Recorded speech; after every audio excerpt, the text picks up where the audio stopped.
हम लोग नदी घूमने आए हैं तो आप लोग बहुत ही कुछ ये देखिए, ये यहाँ केपी पुल का नज़ारा है। तो हम लोग पानी भरने आए थे तो आप लोग देखिए, ये नदी बहुत ही बड़ी है।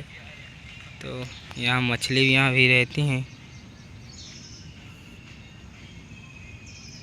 चलो ये देखिए मछली कितनी सारी आई हैं। ये देखिए देखिए देखिए देखिए, हम लोग यहाँ पानी भरने के लिए आए थे डाल के।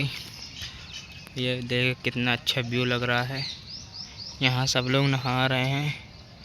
हम लोग यहाँ भी नहाने आते करते थे पर अब नहीं आते। तो आप लोग बहुत ही ज़्यादा देखिए, ये मैंने 4 डब्बा पानी भरा है। अब मैं अपने गाड़ी में लाद कर इसको ले जाऊँगा।